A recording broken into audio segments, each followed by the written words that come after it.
Bonsoir Madame l'ambassadeur. Bonsoir Daniela. Dauphin News vous remercie d'avoir accepté de vous être disponible pour cette entrevue spéciale au cours de la Journée internationale de la femme. Je suis tellement contente de vous accueillir ici à l'ambassade des États-Unis aujourd'hui, spécialement pour la Journée internationale. Aujourd'hui, c'est une journée de réflexion sur la condition féminine, réflexion sur les droits de la femme, sur les violences basées sur le genre, les accès aux mêmes opportunités, entre autres. Cette date a été reconnue officiellement en 1977. Mais 42 ans plus tard, on a constaté que les progrès sont assez intéressants, mais les chiffres ne jouent pas en faveur des femmes, puisque aujourd'hui, d'après l'OMS, au moins une femme sur 3 est victime de violences, soit sexuelles ou bien physiques, de la part d'un partenaire de son mari ou d'un membre de sa famille. Vous êtes une diplomate de carrière. Est-ce que vous avez jamais été victime une fois de discrimination? D'abord, Daniela, je vais dire que je prends cette journée internationale de la femme comme une journée pas uniquement de la réflexion, mais une journée aussi pour l'action. Et ça, c'est pour après. Dans quelques minutes, on va parler de ça peut-être. Mais pour la question, franchement, dans mes 37 ans dans la diplomatie américaine, je ne peux pas dire que j'ai subi ce genre de discrimination, étant donné que je suis femme diplomate. Je peux dire que pour le département d'État, c'est vrai que dans les années 80, on a eu, par exemple, des classes comme la mienne, où nous étions 5 femmes sur une classe de 45. Maintenant, c'est plus que la moitié de chaque classe qui sont femmes diplomates. Et à l'étranger, pendant mon service diplomatique autour du monde, dans 11 ou 12 pays, je peux dire que j'ai même senti que j'ai eu l'avantage comme femme diplomate, même dans les sociétés un peu plus conservatrices. J'ai pu faire des connexions avec les femmes, avec les hommes, avec les enfants, les filles, les garçons. Alors peut-être c'était même un avantage à l'étranger. D'être une femme.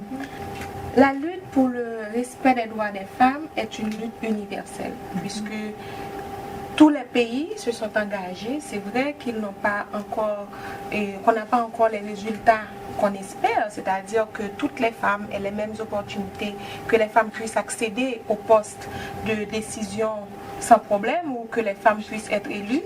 Mais vous, dans votre carrière, vous avez parlé tout à l'heure de vos expériences dans certains pays conservateurs. Est-ce que vous vous êtes toujours positionné en faveur de l'émancipation des femmes?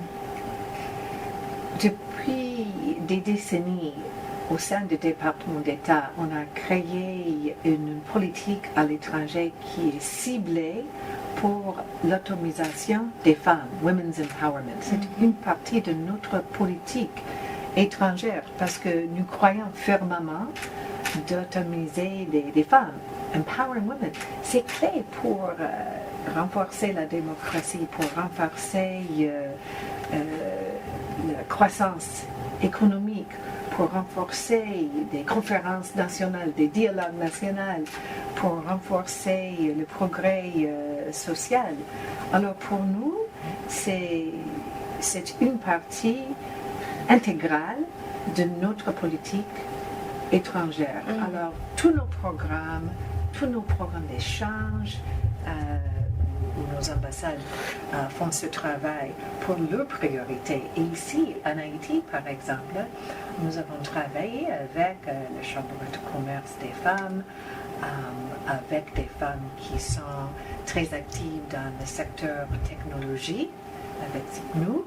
Alors, on a travaillé aussi avec des femmes dans les coopératives, dans les zones rurales. Alors, leurs priorités deviennent nos priorités. Nous avons remarqué en 2018, la fin de l'année, qu'il y a un nombre record de femmes qui ont été élues aux élections de mi-mandat. Que pensez-vous de cet exploit? D'après vous, qu'est-ce qui est à l'origine de cette révolte féminine de la politique américaine.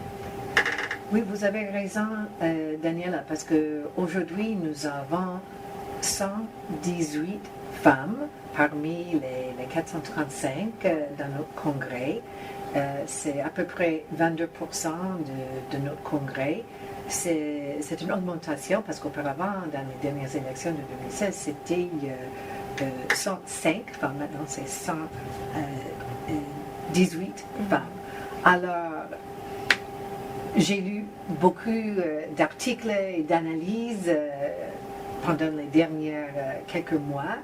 On a parlé beaucoup, point de vue démographique, que les femmes candidates et les femmes qui étaient élues ont passé des expériences très variées, c'est-à-dire des carrières très diverses. Il y avait des anciens militaires, il y avait des avocats, il y avait des enseignantes.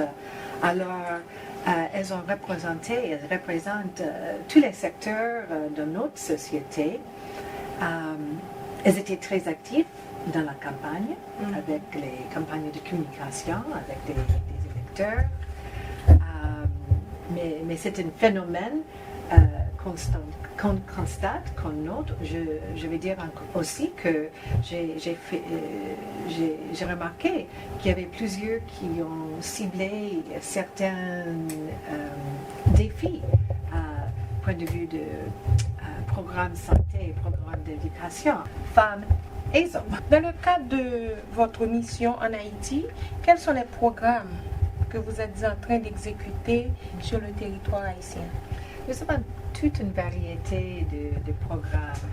Hier, on a eu 80 élèves étudiantes du LCC, le lycée 150e, la première école publique pour les filles ici à Port-au-Prince.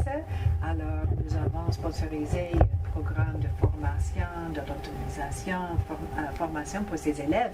Alors, nous avons toute la gamme parce que nous avons les programmes accès pour la perfection, pour que les filles, les élèves perfectionnent leur maîtrise de la langue anglaise. Nous avons des programmes, comme j'ai dit, avec des entrepreneurs qui étaient très bien.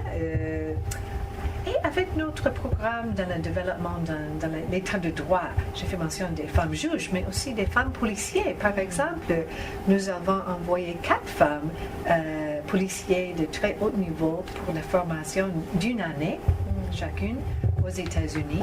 Et comme une partie de notre politique dans ce domaine de l'état de droit, nous encourageons, n'est-ce pas, la PNH, de recruter les femmes policiers. Alors j'étais avec la classe du décembre, qui est maintenant à l'école de la police, et cette classe reflète 21% membres qui sont des femmes.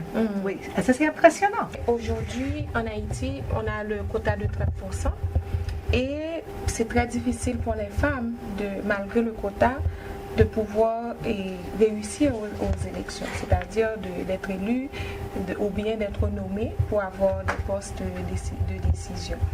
Maintenant, comment vous verrez si un jour en Haïti, on pourrait avoir une femme présidente, une femme directrice générale de la police, une femme juge et une femme gouverneure de la Banque centrale?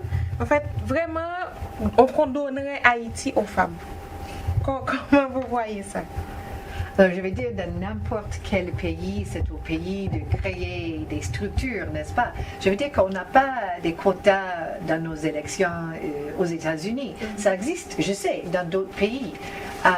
Mais quand je trouve le dynamisme de la femme haïtienne, quand je vois l'énergie et l'imagination des femmes haïtiennes, je sais qu'il n'y a pas de contraintes. Il n'y a pas de contrainte avec cette énergie et le dynamisme. Alors je vais encourager moi-même les femmes de continuer leur travail pour servir leur pays. Parce qu'à la fin de la journée, dans tous nos pays, on ne considère pas est-ce que je vais voter pour cette personne ou est-ce que je vais nommer cette personne parce qu'il est homme ou elle est femme? C'est est-ce que cette personne est quelqu'un de qualité? Est-ce que cette personne peut livrer des résultats pour le peuple, pour les électeurs? Alors, je vais continuer à encourager les filles qui sont élèves ici de rêver grand, si vous voulez, de servir leur pays, comme diplomate, comme journaliste, comme avocat, comme policier, comme gouverneur de la Banque centrale un jour. Pourquoi pas? Mais je crois qu'il n'y a pas vraiment des contraintes. Il faut rêver grand. Et je vais laisser avec cette idée et avec ce sentiment, Daniela. Madame l'ambassadeur, pour mettre fin à notre causerie d'aujourd'hui, avez-vous un message pour les femmes haïtiennes, pour les femmes en général?